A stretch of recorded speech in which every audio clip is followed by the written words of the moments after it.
Hey, Dr. Pierre, how are you? How are you doing today? I'm good. Thanks for having me on. Absolutely. I'm excited about this conversation. It's super relevant to what's going on right now here in America. As a psychiatrist, your work focuses heavily on explaining how mistrust, hysteria, and conspiracy theories form. So, why is it so important that we understand these topics today in relation to COVID-19? Yeah, well, for sure. One of my big interests is why people believe what they believe, and especially why they tend to believe in misinformation. So during COVID-19, we've seen a kind of explosion of misinformation. The World Health Organization warned that we would be headed for an infodemic in addition to the pandemic, and indeed that looks like what has happened. And so one of my areas of interest is conspiracy theories. There's been a lot of conspiracy theories around COVID-19. And one thing I want to make clear is that belief in conspiracy theories is actually really common. Surveys show that about 50% of the population believes in them. And so I think we need to understand them in a kind of normalizing way. And to me, the easiest way to understand belief in conspiracy theories is that it's really based on two components. The first is mistrust, that is mistrust in authoritative sources of information. And the second part is vulnerability to misinformation. So when we don't trust what we're told, we then have a tendency to potentially believe in things that aren't true based on what we see in terms of information that's out there. So you recently wrote an article about the alternate realities and echo chambers that social media creates. Can you elaborate on how mass media does that and what the consequences might be? Sure. So, a lot of us these days, certainly myself included, a lot of the news that we get, a lot of the information we get off our cell phones and from social media. And so research has shown over the past couple of years that potentially when we're looking at our cell phones trying to get information, we might get two different kinds of news feeds, depending on our pre-existing preferences and the kind of material that we've clicked on in the past.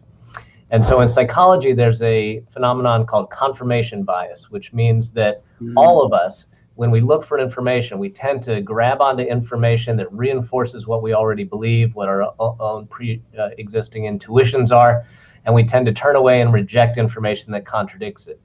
In online spaces, when we're using Google searches or we're looking for information on YouTube, because the algorithms are designed to show us what we want, I call this confirmation steroids. It's a confirmation bias on steroids. It just pumps up the already pre-existing tendency our brains have to search for information that we want to see. And it just does that, a millionfold when we're online.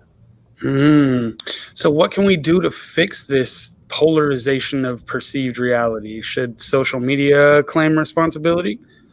That's a good question, a very complicated question. I don't know I have a great answer for it, but I'll say a couple things. I think, we live here in the United States where we value free speech.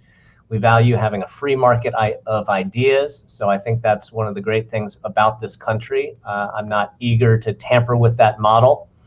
I do think social media companies, though, are private organizations. So I think they have the right to censor if they want to. They have a right to regulate that information. I think whether or not it makes sense to do that on a bigger scale is debatable. There is some evidence that sometimes if you try to censor information, that has a possible what we call backfire effect of actually just making people dig down deeper.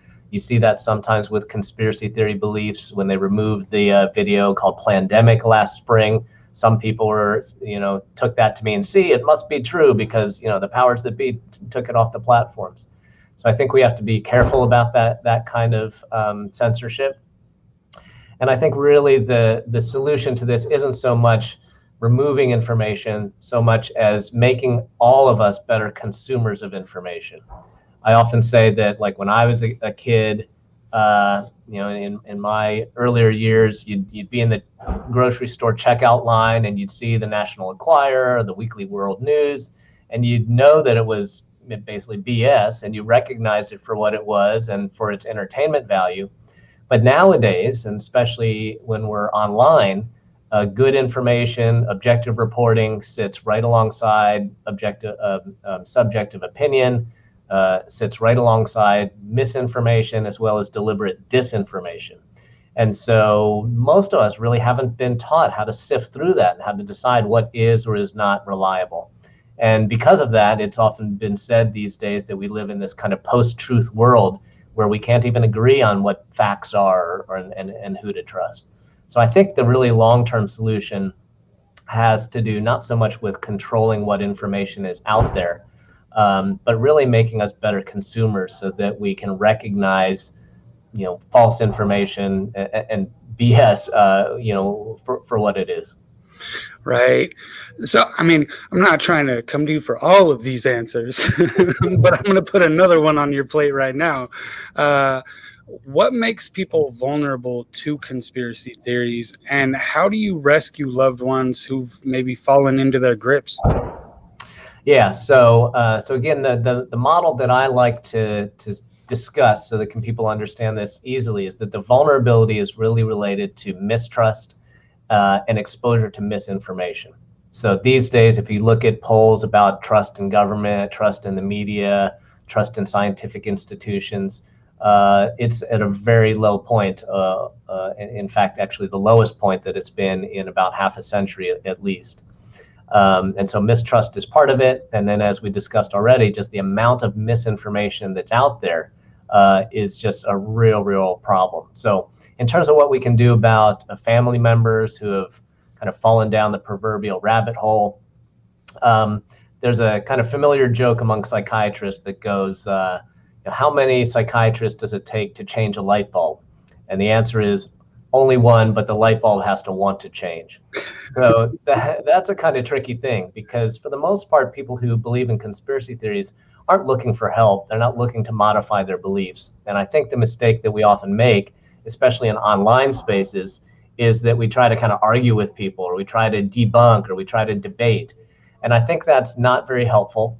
And especially when we're talking about loved ones, that's not really what I see our role as being. I think the more helpful thing is to just maintain connection to people, to give people a reason to sort of come out of the rabbit hole, come back into the real world, put energy in the real life face-to-face relationships that are out there, instead of going down the online rabbit hole and just spending all of their time online.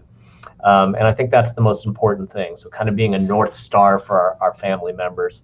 And then hopefully that's kind of a light, so that when they do get interested in maybe getting out of the hole, they'll sort of see this point and a direction to come to. So I think that's the most important thing. Mm-hmm. So, we were just talking about the family and how we restore trust, with the family members. How do we do this on a larger scale? Again, I'm just going to set this on your plate. How do we restore trust in our institutions and in one another? Yeah, so real quickly, I would say that there's a number of different reasons why mistrust is so common these days. One could be that it represents a kind of pathology, an individual pathology, right? Like almost on the spectrum of paranoia. But I think more importantly, there's other reasons. A lot of the mistrust that underlies conspiracy theory belief is actually rooted in racism. So that, for example, you often see the Jewish people being a subject or target of conspiracy theories. There's also very deliberate use of conspiracy theories and cultivating mistrust as a form of political propaganda. So institutions, political institutions, politicians sometimes deliberately make us mistrust other people for their own motivations. And then importantly, some mistrust is actually earned. So when we talk about, for example, medical conspiracy theories, sometimes there's distrust in medical institutions of authority because of conflicts of interest, because of scandals, that sort of thing. And so addressing mistrust really requires a lot of different interventions depending on the cause. And for institutions of authority, what that means is we have to become more trustworthy. We have to gain the public's trust. We have to earn it back if it's been lost.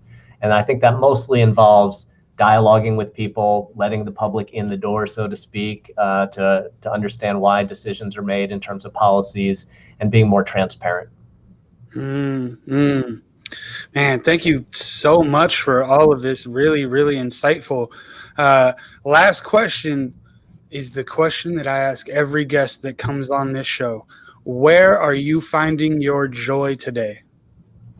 Wow, good question. Yeah, I mean, I think as a psychiatrist, what I see in my own patients is that most of us find joy in our interpersonal relationships. So that's certainly true for me. Beyond that, I also really enjoy making things and creating things. And so I have a lot of hobbies that involve creating, and also my writing that I enjoy. Absolutely. And thank you for that writing. We are also enjoying it out here. Make sure that y'all follow everything that Dr. Pierre is writing right now. Super important, super relevant, and super helpful. So thank you again for joining us, Doctor. And we will have to have you back on to talk more about conspiracy theories. And I want to hear more about what you're creating as an artist. Okay. Yeah. I'd love to talk about that. So we'll talk soon. Okay, thanks a lot.